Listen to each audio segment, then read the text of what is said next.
அஸ்ஸலாமு அலைக்கும் வரஹ்மத்துல்லாஹி தஆலா வபரகாத்துஹு. முஸ்தலஹுல் ஹதீஸ் இமாம் யூசுஃபுல் கர்லாவி அவர்களினுடைய முஸ்தலஹுல் ஹதீஸ் கிதாபினுடைய 38ஆம் நாள் பாடத்திலே அமர்ந்திருக்கிறோம். அல்ஹம்துலில்லாஹ். இந்த பாடங்கள் தொடர்ந்து நடைபெறுவதற்கு அல்லாஹ் தௌஃபீக் செய்வானாக. ஆமீன் ஆமீன் யா ரப்பல் ஆலமீன். நம்முடைய ஜாமியா ரகீப் எஜுகேஷனல் ட்ரஸ்டின் மூலமாக இது போன்ற பல்வேறு விதமான தீன் சம்பந்தமான துனியா சம்பந்தமான சேவைகளை நாம் சிறப்பான முறையில் ஆற்றி வருகிறோம். இந்த சேவைகள் எவ்வித தொய்வின்றி சிறப்பான முறையில் தொடர்ந்து நடைபெறுவதற்காக அனைவரும் துஆ செய்யுங்கள். இன்னும் ஆதரவு தாருங்கள். நன்மையான காரியங்களில் நாம் ஒன்று சேருவோம், முந்திக் கொள்வோம். நாம் ஆற்றுகிற இந்த சேவைக்கு பொருளாதார பங்களிப்பு செலுத்த நாடுபவர்கள் இங்கே நம்முடைய அக்கௌண்ட் டீட்டெயில்ஸ் வழங்கப்பட்டுள்ளது. அதை போன்று கியூஆர் கோடும் இங்கே வழங்கப்பட்டுள்ளது. இதன் மூலம் தங்களுடைய பொருளாதார பங்களிப்புகளை செலுத்திக் கொள்ளலாம். அல்லாஹ் ரபுல் ஆலமீன் நன்மையான காரியங்களில் ஒன்று சேருகின்ற முந்தி செல்லுகின்ற தௌஃபீகை நமக்கு தந்தருள்வானாக. ஆமீன். முஸ்தலஹுல் ஹதீஸ் கிதாபினுடைய 38ஆம் நாள் பாடமான இன்றைய பாடத்தில் நாம் பார்க்க இருப்பது இன்றைய தினம் மௌது ஆன ஹதீஸை அறிவதன் சட்டங்கள் பகுதி 2 நாம பார்க்க இருக்கிறோம். அதாவது மௌதுவான ஹதீஸ்னா என்ன என்பதை நாம கடந்த பாடங்கள்ல குறிப்பிட்டிருந்தோம். அதாவது லஈஃபான ஹதீஸை நாம 3 பங்குகளாக பிரித்தோம். அதில் 2வது பங்கை நாம பார்த்து கொண்டு வரோம். அந்த 2வது பங்கு 2 வகைகளாக பிரிஞ்சுது. ஒன்று மத்ரூக்கு, இன்னொன்று மௌலுவா. அந்த மௌலுவான ஹதீஸை தான் நாம கடைசியா பார்த்தோம். இட்டுக்கட்டுபவர்கள் இல்லாத ஒன்றை, இல்லாத ஹதீஸை, ஒரு வார்த்தையை, செய்தியை உருவாக்கி அதே போன்று அதற்கு சனதுகளையும் உருவாக்கி இல்லாத ஒன்றை பரப்புவாங்க. இட்டுக்கட்டும் முகமாக ரசூல் ஸல்லல்லாஹு அலைஹி வஸல்லத்தின் மீது இட்டுக்கட்டும் முகமாக. இட்டுக்கட்டுறதுன்னா இல்லாத ஒன்றை சொல்லும் முகமாக. இப்படி ரசூலுல்லாஹ் சொன்னாங்கன்னு சொல்லாத ஒன்றை சொல்றது. இப்படிப்பட்ட இதான் மௌதுவான ஹதீஸ் என்று நாம பார்த்திருந்தோம். அந்த மௌதுவான ஹதீஸை அறிவதற்கென்று நம்முடைய முஹத்திஸுகள் அறிஞர் பெருமக்கள், ஹதீஸுக்கலை ஆய்வாளர்கள் நமக்கு சில சட்டங்களை வகுத்து கொடுத்திருக்கிறாங்க. அதன் அடிப்படையில் நாம் ஆய்வு செய்யும் போது மௌதுவான ஹதீஸ்னா என்ன என்பதை நம்மளால விளங்க முடியும் அப்படின்னு சொல்லி நம்ம 5 விதமான காயிதாக்கள் சட்டங்களை நமக்கு சொல்லி கொடுக்குறாங்க. அதில் 2 சட்டங்களை நாம கடந்த பாடத்துல பார்த்துட்டோம். பகுதி 1ல பார்த்துட்டோம். இன்றைக்கு பகுதி 2ல நம்ம பார்க்க இருப்பது அந்த 5 சட்டங்களில் 3வது, அதே போன்று 4வது. இந்த 2 சட்டங்களை நாம இன்றைய பாடத்துல பார்க்க இருக்கிறோம். அதற்கு முன்பாக சுருக்கமான முறையில் அதை நம்ம பார்த்துருவோம். அந்த 3வது காயிதா மௌதுவான ஹதீஸை அறிவதற்கான 5 காயிதாக்களில் சட்டங்களில் 3வது என்னன்னா, கவுனுல் மருவியி முஹாலிஃபல் லில் அக்லி வல் ஹிஸ். சுருக்கமான முறையில போட்டிருக்கிறோம். அறிவிக்கப்படுகிற அந்த ஹதீஸ், அந்த மௌதுவான ஹதீஸ் எப்படி இருக்கும்னா, அறிவிற்கு மாற்றமானதாக, ஐம்புலன்களுக்கு மாற்றமானதா இருக்கும். நம்மளால அதை நம்பவே முடியாது. அதான் அக்களுக்கு மாற்றம்னு அதுதான். அக்கள் நமக்கு சொல்லும், இது இப்படி இருக்குதே, இது ஸல்லல்லாஹு அலைஹி வஸல்லம் சொல்லி இருக்க வாய்ப்பில்லை அப்படிங்கிற மாதிரி நமக்கு அக்கள் சொல்லும். அறிவிற்கு மாற்றமானதாக, அதாவது சிந்திச்சு விளங்க முடியாத அளவுக்கு இருக்கும். அதுக்கு ஒரு உதாரணத்தையும் சொல்லுவாங்க. நூஹ் நபி அலைஹிஸ்ஸலாமினுடைய அந்த கப்பல், வெள்ளப்பிரளயம், நமக்கு அந்த வரலாறுலாம் தெரியும். அந்த கப்பல் வந்து கஅபத்துல்லாவை தவாஃப் செய்தது. மகாம் இப்ராஹிமிற்கு அருகிலே நின்று 2 ரகாத்துகள் தொழுதது. கப்பல் தொழுததுன்னு வரும். அப்ப எப்படி கப்பல் தொழுக முடியும் தான் நம்ம அக்கள் கேட்கும். இந்த மாதிரி அக்களுக்கு மாற்றமானதாக இருக்கும். அதனோடு சேர்த்து சொல்லுவாங்க, தவீலுக்கு சாத்தியம் இருக்காது. அதாவது சில நேரங்கள்ல அப்படி தோணும், ஆனா விளக்க முடியும். நம்ம அறிவு சொல்லும் இது எப்படி சாத்தியம். அப்ப அதுக்கு நம்ம விளக்கம் கொடுக்க முடியும். அந்த தவீல், அந்த விளக்கம் பொருந்திருச்சுன்னா அந்த ஹதீஸ் சஹீஹ். அது இந்த லிஸ்ட்ல வராது.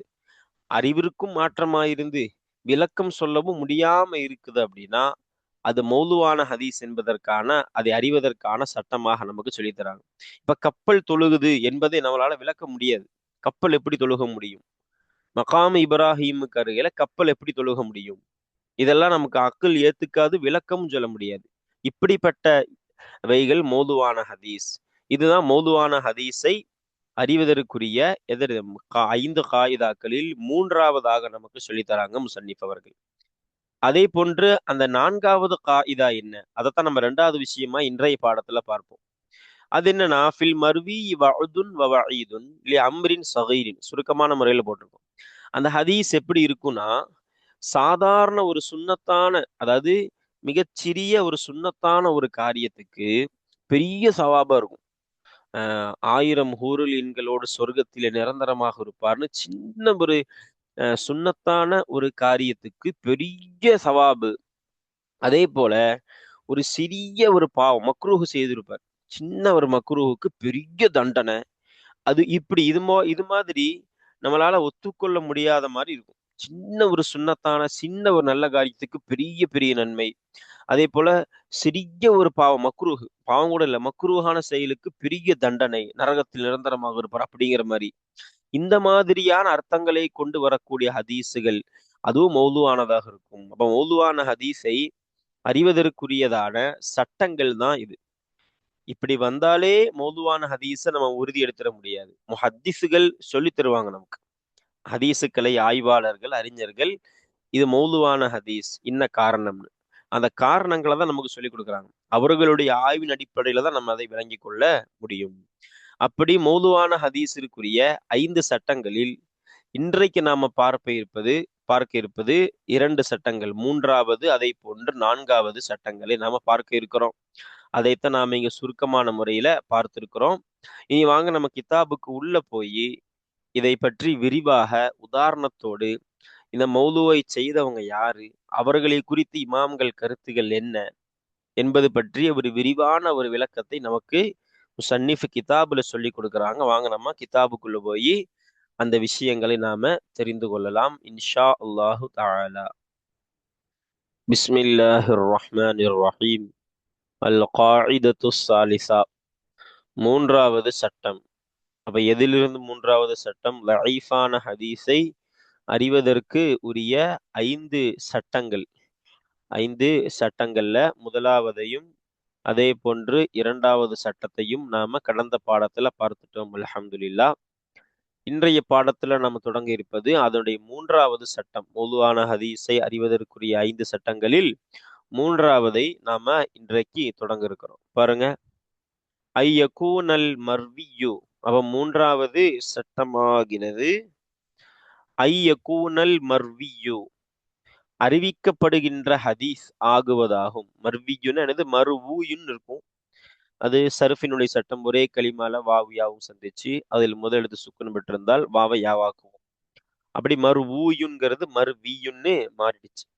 அப்ப அறிவிக்கப்படுகிற அந்த ஹதீஸ் ஆகுவதாகும். எப்படி ஆகுவதாகும்? முஹாலிஃபல் லில் அக்லி, அறிவிற்கு மாற்றமானதாக, அல்லது அல் ஹிஸ்ஸி லில் அக்லில் அது செய்யணும். ஐம்புலன்களில் ஒன்றிற்கு, ஐம்புலனிற்கு மாற்றமானதாக. ஹிஸ்ஸுனா உணர்தல் அர்த்தம். ஐம்புலன்கள் சொல்லுவாங்களா இல்லையா, அல் ஹவாசுல்லாஹிரா அல் ஹம்சுன்னு சொல்லுவாங்க. 5 ஐம்புலன்கள். அதான் அந்த புலனிற்கு மாற்றமானதாக அல்லது புலனிற்கு மாற்றமானதாக. வல் முஷாஹதத்து, இன்னும் கண்கூடாக பார்ப்பதற்கு மாற்றமானதாக. முஷாஹதத்துனா நேராக பார்ப்பது, கண்கூடாக. அப்ப இவைகளுக்கு மாற்றமானதாக அந்த அறிவிக்கப்படுகிற ஹதீஸ் ஆகுவதாகும். அதனோடு சேர்த்து எப்படியும் ஆகும், கைர காபிலின் லித்தவீலி. கைராவை நாம இந்த முகாலிஃபன்ல அத்து செய்யணும். அப்ப அந்த அறிவிக்கப்படுகிற ஹதீஸ் எப்படி ஆகுவதாகும்? கைர காபிலின் லித்தவீல், விளக்கத்தை ஏற்றுக்கொள்ளாததாக ஆகுவதாகும். அப்ப என்ன சொல்றாங்கன்னா, அக்களுக்கு மாற்றமாகிறது அது மட்டுமல்ல, அது மாற்றமாக வந்தாலும் விளக்கத்திற்கு அது தகுதியானதா இருக்கணும். விளக்க முடியும் அதுல. அப்படி இருந்தா பிரச்சனை இல்லை. விளக்கவே முடியல அப்படின்னா அது மௌதுவான ஹதீஸ். அதான் சொல்றாங்க, அக்களிற்கு அறிவிற்கு மாற்றமாக வருவது அப்படி அது மட்டுமல்ல, அது விளக்கத்தையும் ஏற்றுக்கொள்ளாததாக இருக்கும். இப்படிப்பட்டதாக என்னது, அந்த அறிவிக்கப்படுகிற ஹதீஸ் ஆகுவதாகும். எது? 3வது சட்டம். அப்ப இதை பற்றி பாட சுருக்கத்தில் நாம குறிப்பிட்டோம். என்னது? அறிவு அதை ஏற்றுக்கொள்ள, அறிவிற்கு மாற்றம், அறிவால ஒரு விஷயத்தை விளங்க முடியும்னு இருக்கும், அதற்கு நேர் மாற்றமா இருக்கும்.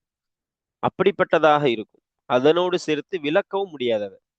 இப்படி இருக்கிற ஹதீஸ் மௌதுவான ஹதீஸ். இப்ப பாருங்க, கீழே சொல்லப்படுகிறது, யாரிடத்தில் Abdur Rahman இபினி ஜெய்தின், Abdur Rahman Ibnu Zaid என்பவர்களிடத்தில் எனது சொல்லப்படுகிறதுனா கேட்கப்படுகிறதுன்னு அர்த்தம். அவங்கள்ட்ட ஒரு விஷயம் சொல்லப்படுது. என்னது?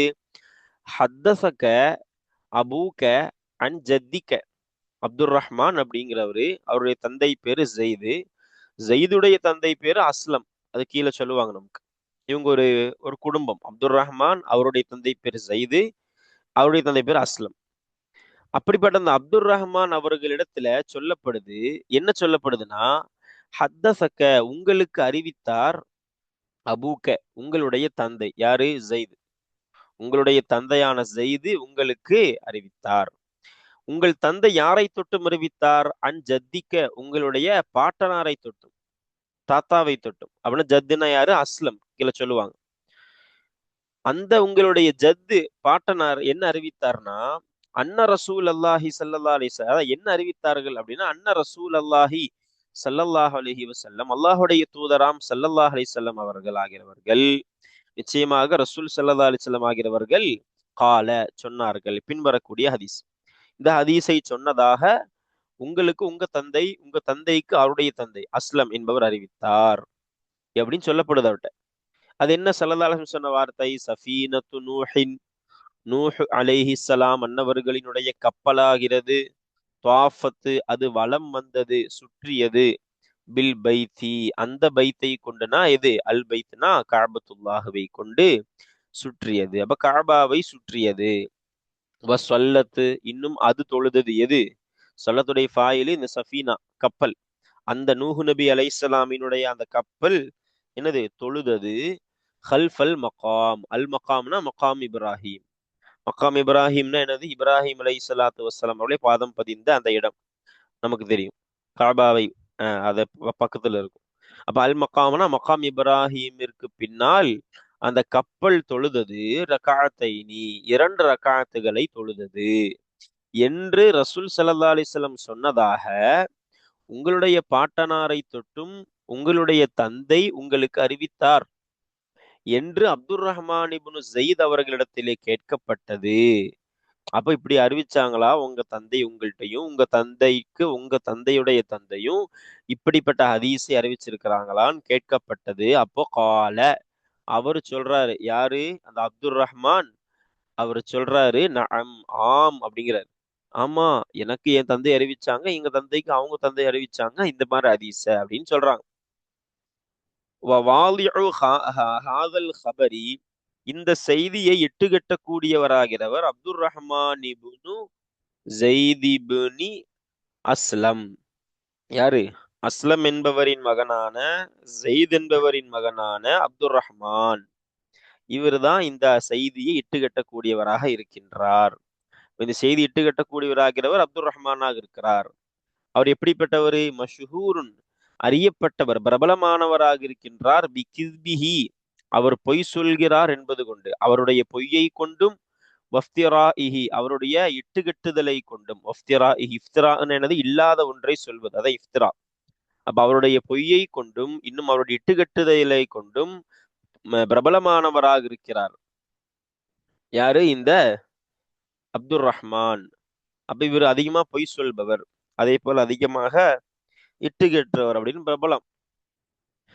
அதனால அப்போ ஃபஃபித் தஹதீபி. அப்ப அடுத்த விஷயம் சொல்றாங்க. அப்போ இங்க என்ன சொல்றாங்கன்னா, இந்த மாதிரி ஹதீஸுகள், ஒரு கப்பல் எப்படி தவாஃப் செய்யும், அதை கூட ஒத்துக்கலாம், தவாஃப் எல்லாம் சுத்துதுன்னு. கப்பல் எப்படி தொழுகும், அதான் கேள்வி. அப்ப இது அக்களுக்கு நேர் மாற்றமா இருக்குது. அதனோடு சேர்த்து விளக்கவும் முடியாத நிலை. மகாம் இப்ராஹிமுக்கு பின்னாடி தொழுகுது அப்படிங்கிறது. அப்போ இதுலயே தெரியுது இது என்னது? மௌதுவான ஹதீஸ். இது இட்டுக்கட்டியவர் யாரு? அப்துர் ரஹ்மானுங்கிறவரு. இவரை குறித்து இமாம்கள் என்ன சொல்றாங்க அதை பாருங்க. ஃபஃபி தஹதீபி, தஹதீபன் எனவே தஹதீப் என்ற கிதாபில் வந்துள்ளது.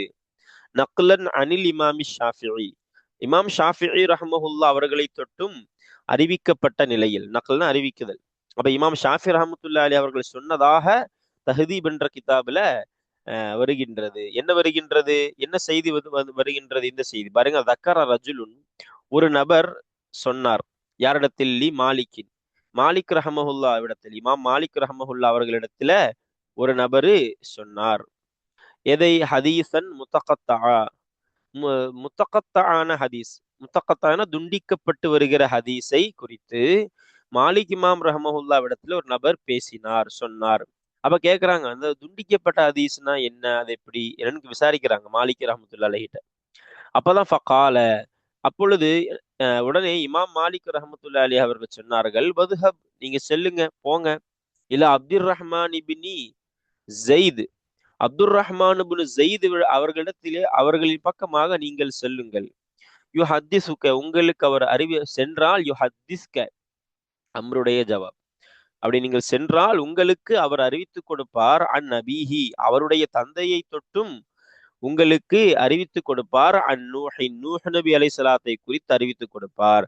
அதுதான் முத்தகத்தான ஹதீஸு, அதுதான் அவர் அறிவிக்கிறது தான் முத்தகத்தான ஹதீஸு, அவர்கிட்ட போய் கேளுங்க அப்படிங்கிறாங்க. அப்போ மௌதுவான ஹதீஸை குறித்து மாலிக் இமாம்கிட்ட கேட்கப்பட்டாலே அப்துர் ரஹ்மான்கிட்ட போய் கேளுங்க, அப்துர் ரஹ்மான் இப்னு ஜெயித்கிட்ட போய் கேளுங்கன்னு சொல்ற அளவிற்கு இவங்க யாரா இருக்கிறாங்க? அப்துர் ரஹ்மான் இப்னு ஜெயித் பொய் சொல்வது கொண்டும் இல்லாத ஒன்றை இட்டு கட்டுவது கொண்டும் பிரபலமானவரா இருக்கிறாங்க. இந்த மஷூருக்கு விளக்கம் போடுறாங்க. இவங்க ரொம்ப பிரபலமானவங்க. எது விஷயத்துல? இல்லாத ஒரு ஹதீஸை சொல்ற விஷயத்துல ரொம்ப பிரபலமானவர் என்பதற்கு ஆதாரம் போடுறாங்க. இவங்க இப்படி மாலிக் இமாம்கிட்ட கேட்கப்பட்டாலே அவங்ககிட்ட போய் அப்துர் ரஹ்மான் இப்னு ஜெயித்கிட்ட போய் கேளுங்க, உங்களுக்கு அவர் சொல்லி தருவார், நூஹ் நபி அலைஹிஸ்ஸலாத்தை பத்தி எல்லாம் அவங்க நிறைய சொல்லுவார், போங்க அப்படிங்கிறாங்க. அந்த அளவிற்கு இவரு இட்டுக்கெட்டுதலை கொண்டு பிரபலமானவர். ஏன்னா இந்த ஹதீஸை பார்த்தாலே தெரியுது, என்னது, அக்களுக்கு, அறிவிற்கு நேர் மாற்றமானதாக, விளக்கம் சொல்ல முடியாத அளவுக்கு இருக்கு. இதுதான் என்னது, மௌதுவான ஹதீஸை அறியக்கூடிய சட்டங்களில் மூன்றாவது. அதே போன்று சொல்றாங்க பாருங்க, வமின் தாலிக்க, இன்னும் அதிலிருந்து உள்ளதாகும், மேல் சொல்லப்பட்டது, தாலிக்கவுக்கு மேல் சொல்லப்பட்டது அடுத்து வைக்கணும், மேல் சொல்லப்பட்டதிலிருந்து உள்ளதாக இருக்கும். அதாவது அந்த மேல சொன்னாங்களா மௌதுவான ஹதீஸ்னா எப்படி இருக்கும்னு, அதை தான் சொல்றாங்க. அந்த மேல் சொல்லப்பட்டதிலிருந்தும் உள்ளதாக இருக்கும் மா, ஒரு ஹதீஸ், ரவாஹு, அந்த ஒரு ஹதீஸை அறிவித்தார் இப்னுல் ஜவுசி, இப்னுல் ஜவுசி இமாம், ஃபி கிதாபிஹி அல் மௌதுஆத், அல் மௌதுஆத் என்கிற தங்களுடைய புத்தகத்திலே இப்னுல் ஜவுசி எதை அறிவித்தாரோ அந்த ஒரு ஹதீஸாக இருக்கும். அந்த ஒரு ஹதீஸாகிறது மேல் சொல்லப்பட்டதிலிருந்து உள்ளதாக இருக்கும். அப்ப மேல சொன்ன அந்த மூன்றாவது காயிதாவிற்கு தோதுவானதில் உள்ளதாக இருக்குங்கிறாங்க. என்னது? அவங்க யாரை தொட்டு அறிவிக்கிறாங்க? இப்னுல் ஜவுசி அன் தரீகி முஹம்மது இப்னி ஷுஜா அஸ்ஸல்ஜி என்பவை. அப்ப முஹம்மது இப்னு ஷுஜா அஸ்ஸல்ஜியை தொட்டும், அவருடைய பாதையை தொட்டும். அப்ப முஹம்மது இப்னு ஷுஜா யாரை தொட்டும் அறிவிக்கிறாங்க? அன் ஹிப்பான் இப்னு ஹிலால் என்பவரை, ஹிப்பான் இப்னு ஹிலால் என்பவரை தொட்டும். அவங்க யாரை தொட்டும்? அன் ஜமாத் இப்னு சலமா, ஜமாத் இப்னு சலமா என்பவரை தொட்டும். அவங்க யாரை தொட்டும்? அன் அபில் மிஹசம் என்பவரை தொட்டும், அபுல் மிஹசமை தொட்டும். அவங்க யாரை தொட்டும்? அன் அபி ஹுரைரத்த, அபு ஹுரைரா ரதியல்லாஹு அன்ஹுவை தொட்டும்.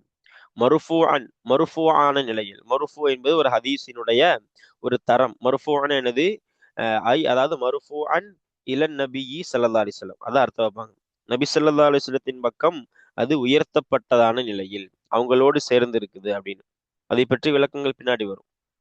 அப்போ என்ன என்ன ஹதீஸ் அது பாருங்க, இன்னல்லாஹ, நிச்சயமாக அல்லாஹு தஆலாவாகிறவன், ஹலக, அவன் படைத்தான், அல் ஃபரஸ, குதிரையை படைத்தான், ஃபஅஜ்ராஹா, அவன் அதை ஓட விட்டான், ஃபஅரிகத், ஃபஅஜ்ராஹான உடனே, படைத்த உடனே அவன் அதை, அந்த ஹாலமீர், அந்த ஃபரஸ், அந்த குதிரையை அல்லாஹு ஓடச் செய்தான், ஃபஅரிகத், உடனே அந்த வியர்வை, அந்த குதிரைக்கு வியர்வை வழிந்தது, வியர்வை வழிந்தது. உடனே ஃபஹலக நஃப்ஸஹு மின்ஹா, மின்ஹா ஃபஹலக, எனவே உடனே அல்லாஹ் படைத்தான், நஃப்ஸஹு, தன்னை படைத்தான், அவன் தன்னுடைய நஃப்ஸைனா அவன் தன்னை படைத்தான், மின்ஹா, அதிலிருந்துனா அந்த ஒட்டகத்திலிருந்து, என்ன, எதை படைத்தான்? தன்னை அவன் படைத்து கொண்டான். சரி பாருங்க. அப்ப இப்படி இந்த ஹதீஸை அறிவிக்கிறது யாரு? தொடர் எப்படி பாருங்க, அபூ ஹுரைரா ரலியல்லாஹு அன்ஹு தொட்டும் அறிவிக்கப்படுகிறது. அவங்க அபுல் மிஹ்சம், அபுல் மிஹ்சம் யார்கிட்ட இருந்து கேட்டாங்க? இந்த ஜமாத். அவங்க யார்கிட்ட இருந்து கேட்டாங்க? ஹிப்பான். அவங்க யார்கிட்ட இருந்து கேட்டாங்க? முஹம்மது இப்னு ஷுஜா. இதுவும் எதுல கட்டுப்பட்டது? மௌதுவான ஹதீஸ்ல கட்டுப்பட்டது. நமக்கே தெரியுது பாருங்க, அல்லாஹு தன்னை எதிலிருந்து படைச்சானாமா? அந்த ஒட்டகத்துல, அந்த குதிரையிலிருந்து படைச்சானாம். அந்த குதிரைக்கு வியர்வை வழிந்தது. அப்ப அந்த மின்ஹாவுடைய லமீர் நாம குதிரையினும் எடுக்கலாம், ஒரு சில இடங்களை விளக்கும் பொழுது அந்த வியர்வையிலிருந்து இந்த மஸ்தரை நோக்கி எடுக்கலாங்கிறாங்க, வியர்வையிலிருந்து. சரி, அப்போ இந்த ஹதீஸிற்கு விளக்கம் சொல்றாங்க, தாலீக்குன்னு சொல்லுவாங்க. தாலீக்குன்னா அசல்ல தொங்க விடுதல்னு அர்த்தம். ஒரு விஷயம், ஒரு செய்தியை பதிவு செஞ்சுட்டு அதை குறித்த விளக்கத்தை ஓரத்தில் எழுதுவாங்க, அதுக்கு தாலீக்குன்னு சொல்லுவாங்க. அததான் போறாங்க. இமாம் சுயூத்தி ரஹ்மத்துல்லாஹி அலைஹி தாலீக்கு செய்கிறார்கள், அதாவது ஓரத்துல விளக்கம் கொடுக்கிறாங்க. தத்ரீப் என்ற கிதாபிலே ஃபயகூலு, அப்பொழுது இமாம் சுயூத்தி ரஹ்மத்துல்லாஹி அலைஹி அவர்கள் சொல்லுகிறார்கள், ஹாதா, இந்த ஹதீஸ் ஆகிறது. எது? இந்த மா ரவாஹு இப்னுல் ஜௌசி, மௌதுஆத்துங்கிற கிதாபுல இப்னுல் ஜௌசி அறிவித்த இந்த ஹதீஸ், இந்த தொடரிலே அறிவித்த இந்த ஹதீஸாகிறது. லா யலஉஹு, இதை இட்டுக்கட்ட மாட்டார். ஹூ லமீர் இந்த ஹாதா, இந்த ஹதீஸை இட்டுக்கட்ட மாட்டார். முஸ்லிமுன், எந்த ஒரு முஸ்லிமும், இஸ்லாத்தை ஏற்ற எந்த ஒரு நபரும் இந்த ஒரு ஹதீஸை இட்டுக்கட்ட மாட்டாங்க. ஏன்னா இது தௌஹீதை பாதிக்கக்கூடிய ஹதீஸ். அல்லாஹு தன்னை இதிலிருந்து படைச்சான் அப்படின்னு வருது. அப்போ இப்படிப்பட்ட ஒரு ஹதீஸை எந்த ஒரு முஸ்லிமும் இட்டுக்கட்ட மாட்டான். வல் முத்தஹமு பிஹி, வல் முத்தஹமு பிஹினா வஹமிலிருந்து முத்தஹம். அப்ப முத்தஹம்னு எனது யூகிக்கப்படுபவர், அதே போல சந்தேகிக்கப்படுபவர் என்னெல்லாம் அர்த்தம் வைக்கலாம். அப்ப இங்க எப்படி அர்த்தம் வைக்கலாம்னா, இந்த அலிஃப்லாமை மௌசூலா வைத்தால் நமக்கு நல்ல அர்த்தம் கிடைக்கும். என்ன, அலிஃப்லாம் மௌசூல்னு ஒண்ணு இருக்குது, அல்லதி அர்த்தம் கொண்ட அலிஃப்லாம். இப்ப அல்லதி யுத்தஹமு பிஹி என்று வரும் அர்த்தம். யாரை கொண்டு யூகம் கொள்ளப்படுகிறதோ, யூகிக்கப்படுகிறதோ, வஹமு மிக்கவர் என்று யூகிக்கப்படுகிறதோ, அப்படிப்பட்ட அறிவிப்பாளர் ஆகிறவர் என்று அர்த்தம் வைக்கலாம்.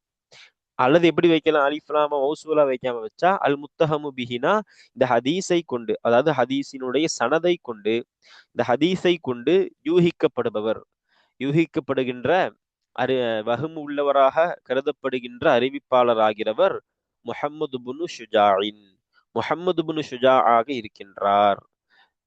அப்படி வரும். இவர் காண, அவர் ஆகி இருந்தார். யார்? அந்த முஹம்மது புனு ஷுஜா ஆகி இருந்தார். ஜாயிகன், எனது வழிதவறியவராக, சருகியவராக, ஃபீ தீனிஹி, தன்னுடைய மார்க்க விஷயத்திலே, தன்னுடைய இஸ்லாமிய மார்க்க விஷயத்திலே வழிதவறியவராக, சருகியவராக அவர் ஆகிவிட்டார். அப்ப அவரு தீனிலிருந்தே சருகி போனவர். அதனாலதான் குறிப்பிடுறாங்க, ஒரு முஸ்லிமால இதை இட்டுக்கட்ட முடியாது. அதே போன்று வஃபீஹி, இன்னும் இந்த ஹதீஸிலே, ஹாதாவை நோக்கி லமீர், இந்த ஹதீஸிலே இருக்கிறார், அதாவது ஹதீஸுடைய சனதிலே இருக்கிறார் அபுல் மிஹ்ஸம். கால ஷுஅபா, ஷுஅபா இமாம் அவர்கள் சொல்லுகிறார்கள் அந்த அபுல் மிஹ்ஸமை குறித்து, ரஐதுஹு, அவரை நான் பார்த்துள்ளேன். யாரை? அபுல் மிஹ்ஸமை நான் பார்த்துள்ளேன். லவ் உஅதிய திர்ஹமன், ஒரு திர்ஹம் அவர் வழங்கப்பட்டால், அவர் கையில ஒரு திர்ஹத்தை கொடுத்துட்டா, வலஅ ஹம்சீன ஹதீஸா, 50 ஹதீஸுகளை இட்டுக்கட்டுவார். அப்படிப்பட்ட ஒரு நபராக தான் அவரை நான் பார்த்திருக்கிறேன், அவ்வளவு மோசமானவர் அப்படின்னு இமாம் ஷுஅபா நமக்கு சொல்லி தருகிறார்கள். இப்படி இந்த சனதில் வரக்கூடிய அறிவிப்பாளர்கள் இவ்வளவு மோசமானவங்கிறத நமக்கு சொல்லி தராங்க. இந்த ஹதீஸில் வரக்கூடிய வார்த்தை தான் இது மௌது என்பதற்கான பெரிய ஒரு காரணம். ஏன்னா அறிவு ஏற்றுக்கொள்ளாது, இப்படிப்பட்ட ஒரு ஹதீஸை அறிவு ஏற்றுக்கொள்ளாது, விளக்கமும் சொல்ல முடியாது. இதுதான் மூன்றாவது காயிதா, நான்காவது சட்டம். அடுத்து அல் காயிதத்துர் ராபிஅத்து, நான்காவது சட்டமாகிறது. ஐ யதலம்மனல் மர்வியு, அறிவிக்கப்படுகின்ற அந்த ஹதீஸ் பொதிந்திருப்பதாகும். தலம்முன்னு எனது உள்ளே வைத்திருப்பது, அதான் தலம்முன், பொதிந்திருப்பதுன்னு சொல்லுவோம் நாம. உள் வைத்திருப்பதாகும், பொதிந்திருப்பதாகும். எதை? வஈதன், வஅது வஈது ரெண்டு இருக்கு ஹதீஸுகள்ல சொல்லுவாங்க. வஅது அப்படின்னா நல்ல வாக்கு, அதாவது நன்மை செய்தால் இந்த மாதிரி உங்களுக்கு பலன்கள் கிடைக்கும், இதுக்கு பேர் வஅது. வஈதுனா எச்சரிக்கை, அதாவது இப்படி பாவம் செஞ்சீங்கன்னா இந்த மாதிரி தண்டனை, இதுதான் வஈது. வஅதுனா என்னது? நல்ல வாக்கு, நன்மைக்கு நல்ல பலன். வஈதுனா எனது பாவத்திற்கு இப்படி தண்டனை, இதான் எச்சரிக்கை, வஈதுங்க. அதான் சொல்றாங்க பாருங்க, அறிவிக்கப்படுகின்ற அந்த ஹதீஸ் உள் வைத்திருப்பதாகும், பொதிந்திருப்பதாகும். எதை? வஈதன், ஒரு வஈதை, எச்சரிக்கையை, ஷதீதன், கடுமையான எச்சரிக்கையை, அலா அம்ரின் சொகீரின், சிறிய ஒரு காரியத்தின் மீது, அவு அல்லது வஅதன் அலீமன் அலா அம்ரின் ஹகீரின், வஅதன் ஒரு வாக்கை, நல்ல வாக்கை, அல்லது வாக்கு இது வாத நீங்க அது செய்யணும், வயதில் அது செய்யணும். அப்ப அறிவிக்கப்படுகிற ஹதீஸ் உள் வைத்திருப்பதாகும், பொதிந்திருப்பதாகும். எதை? வஅதன், நல்ல வாக்கை, அதீமன், மகத்தான நல்ல பெரிய வாக்கை, நல்ல வாக்கை, அலா அம்ரின் ஹகீரின், லேசான ஒரு காரியத்தின் மீது. எதை போன்று உதாரணம் சொல்றேன். அப்போ ஒரு சின்ன ஒரு காரியத்துக்கு பெரிய தண்டனை, கடுமையான எச்சரிக்கை. ஒரு லேசான நல்ல காரியத்திற்கு பெரிய என்னது பலன்கள், நல்ல வாக்கு. இப்படிப்பட்டதை அந்த ஹதீஸு, அறிவிக்கப்படுகிற ஹதீஸு உள் வைத்திருப்பதாகும், பொதிந்திருப்பதாகும். உதாரணத்துக்கு பாருங்க, சொல்றாங்க, கல் ஹுலூதி ஃபி ஜன்னாத்தின், சொர்க்கங்களிலே நிரந்தரமாக இருப்பதை போல. எப்படிப்பட்ட சொர்க்கம்? மின் தஹதிஹா, அதற்கு அடியிலிருந்து இருக்கின்றது, அல் அன்ஹார், ஆறுகள். குரான்ல வரக்கூடிய வஸ்ஃபு தன்மைகள் தான். மின் தஹதிஹா, அதற்கு அந்த ஜன்னாத்துகளுக்கு அடியிலிருந்தும் இருக்கின்றது. தஜிரி, ஓடுகின்றது. மின் தஹதிஹா, அதற்கு கீழில் இருந்துன்னா அந்த சொர்க்கங்களுக்கு அடிப்பாகத்திலிருந்து ஓடுகின்றது, அல் அன்ஹார், ஆறுகள். அப்படிப்பட்ட அந்த சொர்க்கங்களிலே நிரந்தரமாக இருப்பது போல. எதனோடு? ஃபி ருஃப்கத்தி ஆலாஃபிம் மினல் ஹூரில் ஈன், அல் ஹூருல் ஈன், சொர்க்கத்து கண்ணழகிகள், அதாவது அல் ஹூருல் ஈன் சொல்லுவாங்க. அல் ஹூருல் ஈன்களில் இருந்து 1000 பெண்களோடு சேர்ந்திருப்பதில், ருஃப்கத்னா சேர்ந்திருப்பது, தோழமையாக இருப்பது. அப்போ 1000 ஹூருல் ஈன் பெண் தோழிகளோடு, அவர்களோடு சேர்ந்திருக்கும் விஷயத்திலே, சேர்ந்திருப்பதிலே, சொர்க்கங்களில் நிரந்தரமாக இருப்பதை போல. இவ்வளவு பெரிய பலன் எதுக்கு? லி ஃபிஅலின் மண்டூபின், சுன்னத்தான ஒரு செயலிற்கு. அல்லது தர்க்கி மக்ரூஹின், மக்ரூஹான ஒரு விஷயத்தை விட்டதற்கு. சுன்னத்தான ஒரு செயலை செய்ததற்கு, அல்லது மக்ரூஹான வெறுக்கத்தக்க ஒரு விஷயத்தை விட்டதற்கு. இப்படி ஒரு சின்ன ஒரு நன்மைக்கு இவ்வளவு பெரிய பலன். அல்லது அல் ஹுலூதி ஃபி ஜஹன்னம், நரகத்தில் நிரந்தரமாக இருப்பதை போல. இந்த அல் ஹுலூத் எங்க அத்துப்பு செய்யணும்? இந்த ஹுலூதுல. அப்ப நரகத்திலே, ஜஹன்னமிலே நிரந்தரமாக இருப்பதை போல. மக்தில்லாஹி, அல்லாஹபினுடைய வெறுப்போடு, அவனுடைய, அதேதான் அந்த ஹீதமீர், அல்லாஹுடைய கோபத்தோடு நரகத்தில் நிரந்தரமாக இருப்பது போல. எதற்கு? இலி தர்க்கி மண்டூபின், ஒரு சுன்னத்தான காரியத்தை விட்டதற்காக. மக்ரூஹின், மக்ரூஹான வெறுக்கத்தக்க காரியத்தை செய்ததற்காக. ஃபிஇலி என்று வரணும், ஃபிஇலின் அல்ல, அச்சு பிழையாக வந்திருக்குது. மக்ரூஹின், மக்ரூஹான ஒரு செயலை செய்ததற்காக, இன்னும் மக்ரூஹான செயலை செய்ததற்காக, அல்லாஹ்வுடைய கோபத்தோடும் வெறுப்போடும் நரகத்தில் நிரந்தரமாக இருப்பதை போல. அப்ப இப்படிப்பட்ட என்னது, இதுதான் உதாரணம். ஒரு சின்ன ஒரு நன்மைக்கு பெரிய பலன், ஒரு சிறிய ஒரு பாவத்துக்கு பெரிய தண்டனை. இப்படிப்பட்டவைகளை ஒரு ஹதீஸ், அறிவிக்கப்படுகிற ஹதீஸ் உள் வைத்திருப்பது, பொதிந்திருப்பதாகும். இதுதான் மௌதுவான ஹதீஸை அறிவதற்குரிய 4வது சட்டமாக முஸன்னிஃப் நமக்கு சொல்லித் தருகிறார்கள். அப்போ தொடர்ந்து சொல்றாங்க பாருங்க, வகானல் கஸ்ஸாசு, கஸ்ஸாஸ்னா யாருன்னா வரலாற்று அறிஞர்கள், வரலாற்றை அதிகமாக பேசுபவர்கள், சம்பவங்களை அதிகமாக பேசுபவர்கள். இவங்கதான் கஸ்ஸாஸ். கிஸ்ஸான்னு சொல்லுவோம், அதுவும் கஸ்ஸாஸ். அந்த வரலாற்றை அதிகமாக பேசுபவர்கள் ஆகியிருந்தார்கள். மூலிஈன, ஆசை கொள்பவர்களாக, அஹ்பாரின் மின் ஹாத நோய், இந்த வகையிலிருந்து, அஹ்பாரின், செய்திகளை இட்டுக்கட்டுவது கொண்டு ஆசை கொண்டவர்களாக, மின் ஹாத நோய், இந்த வகையிலிருந்து. இப்ப நம்ம சொன்ன இந்த 4வது சட்டத்திற்குட்பட்ட இந்த வகையிலிருந்து உண்டான செய்திகளை எனது இட்டுக்கட்டுவது கொண்டு பேராசை கொண்டவர்களாக ஆகியிருந்தார்கள். எஸ்தமீலூன பிஹா குலூபல் அவாமி இலைஹிம், எஸ்தமீலூன, சாயத் தேடுவார்கள். அவர்கள் என்ன செய்வாங்க? சாயத் தேடுவார்கள். பிஹா, அவைகளை கொண்டன, எவைகளை கொண்டு? இந்த அஹ்பார்கள், இந்த செய்திகளை கொண்டு அவர்கள் சாயத் தேடுவார்கள். எதை? குலூபல் அவாமி இலைஹிம், அந்த என்னது தங்கள் பக்கம். ஹிம்னா அந்த கஸ்ஸாசுகள், அந்த யாரின் பக்கம்? அந்த வரலாற்றை பேசுகிற மக்களின் பக்கம். எனது பொதுமக்களின் உள்ளங்களை அந்த செய்திகளை கொண்டு சாயத் தேடுவார்கள். சாயத் தேடியவர்களான நிலையில் இந்த வகையிலிருந்துண்டான செய்திகளை இட்டுக்கட்டுவது கொண்டு ஆசை கொண்டவர்களாக அந்த வரலாற்றை அதிகமாக பேசுபவர்கள் ஆகியிருந்தார்கள். அப்ப அதிகமா இவங்க தான் என்ன பண்றது, இந்த மாதிரியான செய்திகளை எல்லாம் உருவாக்குறதும் சொல்றதுமாகவே இருப்பார்கள் அப்படின்னு நமக்கு இந்த 4வது சட்டத்தை நமக்கு முடித்து தருகிறார்கள். அப்ப அல்ஹம்துலில்லாஹ், நாம் இன்றைய பாடத்துல மௌதுவான ஹதீஸினுடைய அதை அறிவதற்குண்டான சட்டங்களில் 3வது, அதே போன்று எத்தனாவது சட்டம், 4வது சட்டத்தை நாம பார்த்திருக்கிறோம். அல்ஹம்துலில்லாஹ். இனி வரக்கூடிய பாடங்களில் 5வது சட்டத்தை பார்ப்போம் இன்ஷா அல்லாஹ். அஸ்ஸலாமு அலைக்கும் வரஹ்மத்துல்லாஹி தஆலா வபரகாத்துஹு.